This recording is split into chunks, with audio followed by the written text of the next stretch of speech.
Welcome to day 2 of NAB and welcome to the Sony booth.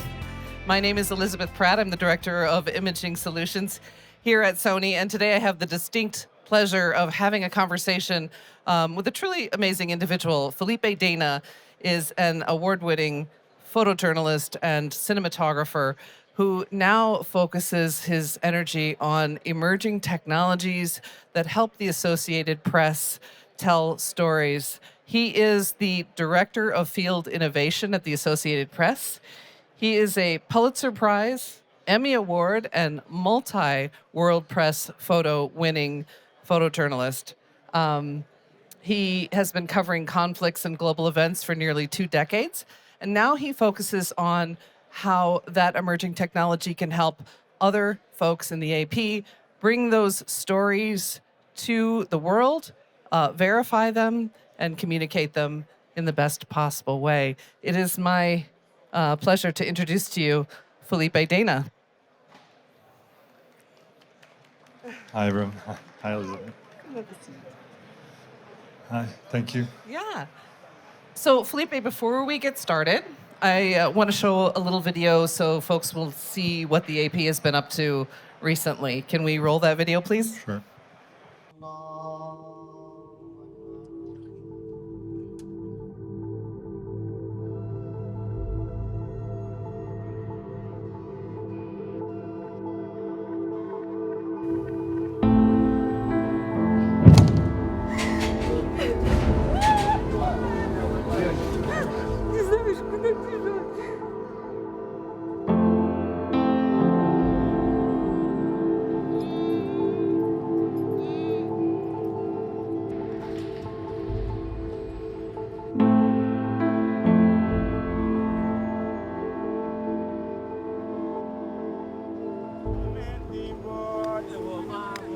So amenula kahalboy saya isula merengoy sakel bisula baive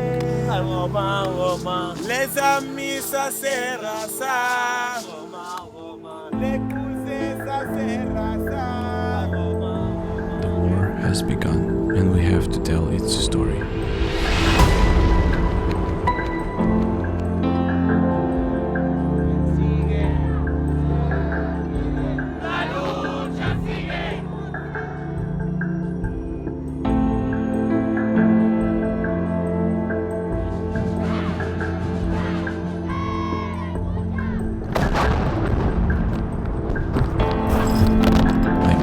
Desperately want to forget all this,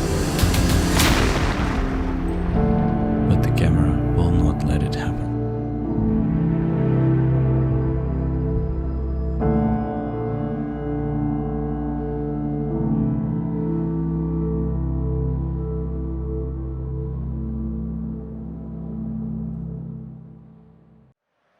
Wow. It's just incredibly powerful footage, just amazing work from you and your colleagues. Thank you. Yeah, some hard to see there. Yeah, yeah. I think a lot of people know the AP because of its iconic photos, but our video is gaining a lot more recognition too. In recent years, we got multiple Emmys and even an Oscar for the first time Right. for our Mariupol documentary of the war in Ukraine. And I think that reflects also, how the audience consumes video a lot more today. So Absolutely. it's an important area of focus for us. Can you talk a little bit about how the Associated Press's approach to field reporting in general has kind of evolved over the last few years? I mean, I think the audience now consumes a lot more video and photos, and we just see that, especially the younger audience. So that reflects our focus as well. Yeah. We have a lot more video journalists, for example, here in the U.S. now than we had in recent years. But that also changes across regions. But this has been a major focus. The way they consume media, but also the kind of media that they consume. And visuals have always been kind of the crown jewel of the Associated Press. Yes. Yeah. Photos are crown jewel, and as I said, I think now our video as well. Absolutely.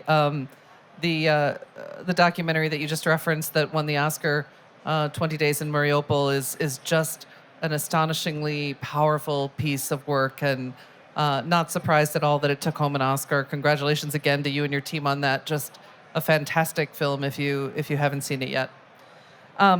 So, speaking of sort of video and the team that you have in the field, how are you guys? How is the Associated Press deploying crew? Like, do you have single-person crews out there? Do you have multi-person crews? Like, how are you covering the news these days? Yeah, it depends. As I said, we're expanding our video coverage and our staff in some regions. In other regions where we don't have as much staff. There are locations where we're never going to send someone alone, regardless of the format, especially in war zones, for example, for safety reasons as well. In other locations, journalists may be working across multiple formats, especially now that the gear and the equipment allows that. So we're seeing them move in that direction. But again, it really depends. Yeah, that makes sense. I want to step back for a second. You touched on the fact that the way people consume video or consume media and the news has changed. It started to accelerate. I mean, everybody's expecting everything immediately, it seems, these days. And the expectations have changed. So how have you kind of met those challenges at the Associated Press? Yeah, I mean, if you think about journalism, not so long ago,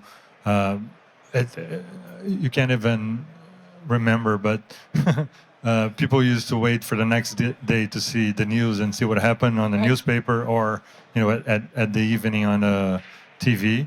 That's just not the reality anymore, and of course you have to adjust to that.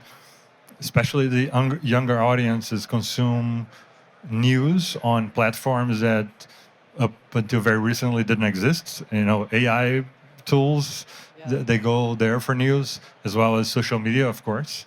So we try to adjust to that. There is a huge focus for us on speed and immediacy, both for photos and for video, of course.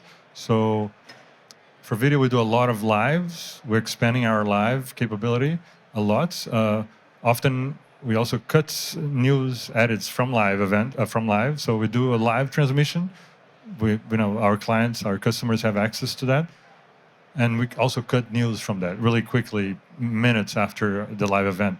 And for photos, for example, we use in the past to send directly from the camera for big events or sports events. And now we're trying to do that for anything. So really filing directly from the camera, from the field. So the speed and visual journalism are really two main points of focus for us. Yeah, amazing how technology has evolved and changed the way you work. Can you talk a little bit about how AP's camera technology specifically has changed over the years? How long do we have? Yeah. Well, I think the short answer is we're changing all the time. We're adapting to everything that we just said. If I want to give some examples on the photo side, we're full mirrorless. Like, I think what changed the most is the cameras became smaller, lighter, but a lot more capable, right? So, as I said, on the photo side, we're full mirrorless. One of the biggest advantages, apart from the size and weight, is that it's completely silent, and that has become essential in a lot of what we do. In some events, it's even mandatory to have a silent camera to be allowed in the room to shoot. Right. And on the video side, then there is even more changes. I think the traditional broadcast kits that was one size fits all, we're moving. Now we have so many options, and it's a challenge. But basically, we work now with a variety of different cameras, and we try to see what works best for each individual, for what we have, from mirrorless cameras, hybrid cameras, to larger kits, FX6s, Buranos, and still some more traditional broadcast cameras for 50s. But we're moving away from that, I think, just because of the nature of the coverage of today. Yeah, you do have an incredibly wide variety of cameras, and I want to talk about that in a second. Around 5.5 years ago or so, the Associated Press standardized on Sony equipment. Can you speak a little bit about both stills and videos, and can you speak a little bit about how that changed things for the Associated Press, or how that may have benefited you to standardize across the way? Yeah, I think it's almost 6 years now that we switched to Sony. It's been it was a huge move, a huge change for us. I think I was actually involved very early on in that process. I remember in 2018, in the Winter Olympics in Korea, I was testing the very first 400 That's right. GM, yeah. And even before that, I was testing other Sony cameras and giving a lot of feedback. It was great to see where the things were heading at the time, because at that time, which is not that long ago, this is what today is normal. All these mirrorless cameras. It was very innovative at the time, and we got to see where Sony was heading, and I think it aligned a lot with where we saw the direction of visual journalism heading, and aligned with our priorities. But it was a huge change. Especially, I think the biggest thing is we had photographers and videographers for the very first time working with the same camera manufacturer, and that just changes a lot of things in the field. For example, the lens mount being the same, you could share a lot of the equipment. Yep. Especially now that we have a lot of hybrid shooters, people doing multi-format, VJs that may want to take a photo and an assignment for some reason, or the other way around. So like the photo cameras that we use are very capable for video. A lot of the video cameras that we use can take photos.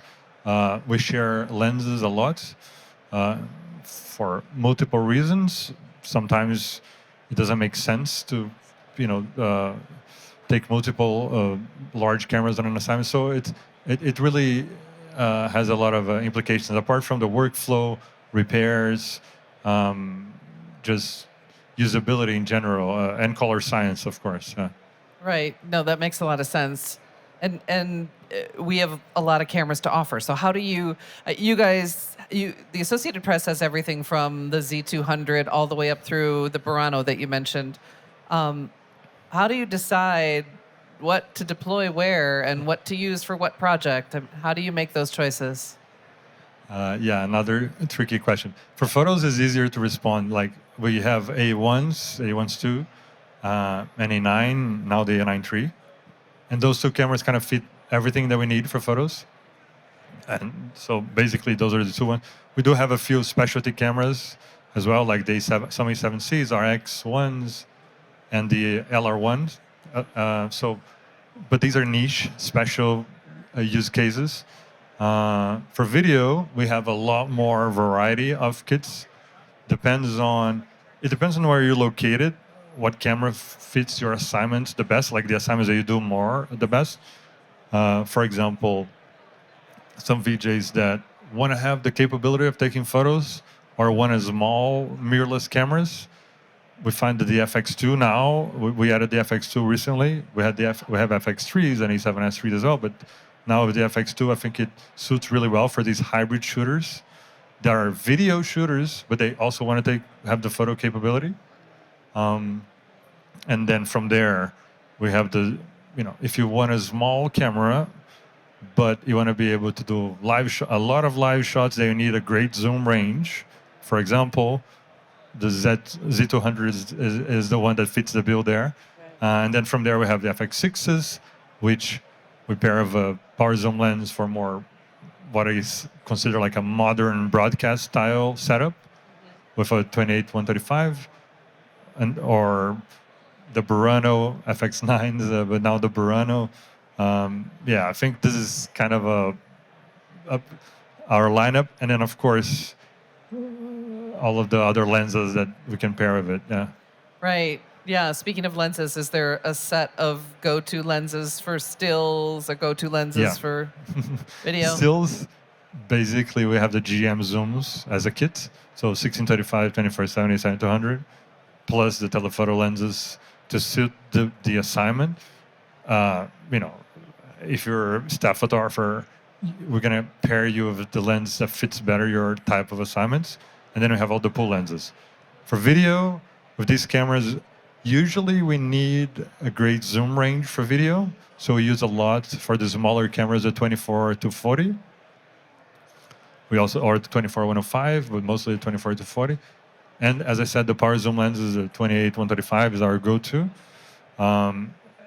With all the needed super telephotos that we have, probably all of them, I guess, depending on the assignment. Yeah, and then some of this equipment is deployed to the staff. The others pull, and then they just get for the assignment if they need extra. Yeah. Yeah. Have you have the new f2 zooms worked their way into your pool, like the 28 to 70 or the 50 to 150? Yeah. As I told you before, they're a problem. Yes. Yeah. Because, and I didn't apologize. Yeah. Because people like them too much, I myself included. But yeah, so we're adding those as well, more and more now, because they really give you kind of a prime lens quality in a zoom format. So yeah, it's really good for that. Yeah. Yeah. Great. Earlier you mentioned color science.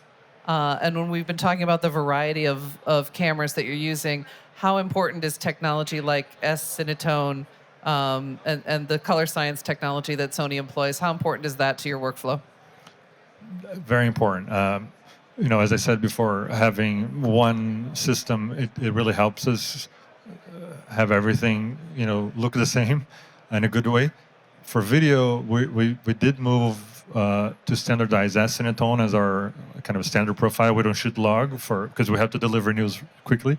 And S-Cinetone, being Rec 709, is perfect for us, especially because it works with all of our cameras. So basically, we standardize, and because if it's very common for us to shoot with an FX2 or FX3 plus a Z200 or a Burano or an FX6 on the same assignment, or sometimes having multiple VJs shooting one assignment, and we're gonna use all their footage together. So having that just easy to combine without we don't do a lot of or almost no toning. We don't have the luxury of time to do that. So we really use most of the stuff live or out of the camera. So that really helps us with that. Yeah, the speed you were talking about. Yeah. That becomes really That's a priority. important.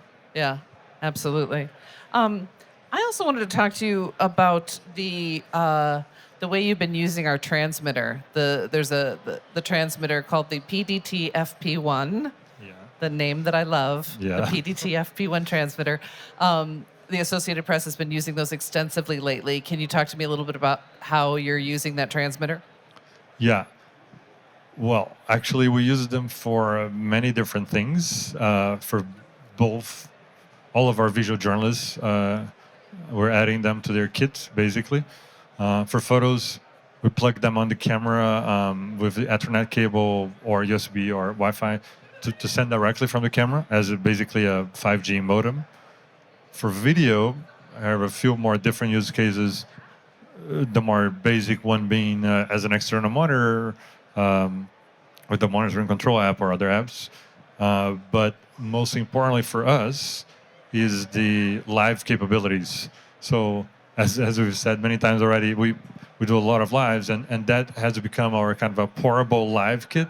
So you just plug with the HDMI cable, and you can go live with a very, very small form factor, and it's been working really well for us. So it became a kind of our very portable live kit. Yeah. And how how does it work in real world environments? Your photographers are everywhere, from situations where there's a ton of cellular traffic happening to being in the middle of nowhere. In the real world, how is this transmitter working out for the Associated Press? No, it works really well. It's first of all, the 5G capabilities are really good if you have signal. We sometimes use it combined with other satellites, but as a 5G portable modem, it's really good. And because it's built for it, we don't have any issue, like no overheating, there's really no drawback. And it has all the ports that we need. So, as I mentioned, the HDMI, but also Ethernet, multiple got the USB, fan for cooling and fan for cooling. So it's robust. We haven't had any issues actually. Yeah, that's great. You mentioned the monitor and control app. Can you give me an example of how you use that app in the field? Yeah, we've been using it a lot more recently. As I said, with the pair as well with the FP1 as an external monitor, the UI is really nice, and you can control and see all the camera functions. But probably the most important use case is wirelessly. So even with the FP1 or with your phone, we also use the phone sometimes. It's kind of very specific to us, but often we do live where you cannot be standing next to the camera for various reasons, but also safety reasons. So that's a good example, I think.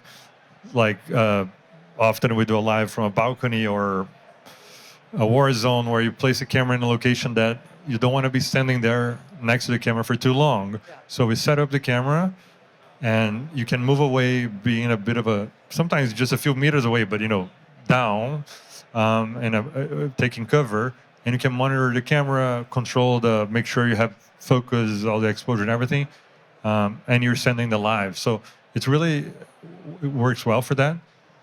We also use it for multi-camera interviews, but that's a bit less of a use case a smaller use case for us. Yeah. But still a cool feature. Yeah. Yeah. It's funny, I think of the monitor and control app as like, oh, you're going to put a camera in the rafters or something, and it's hard to climb up there and change settings. But for the Associated Press, we're talking about safety as well. Yeah. Yeah, that makes sense. Felipe, I think it's amazing that the Associated Press has taken somebody with your field experience and your knowledge of what it's like to be actually out there doing the work yourself, and translated that into directing field innovation. A really smart move on their part. If you haven't seen Felipe's work, please do Google it and see some of his award-winning work. Thank you so much for coming all the way from Barcelona to talk to us. It's a pleasure. Thank you. Thank you so much. Thanks, everyone.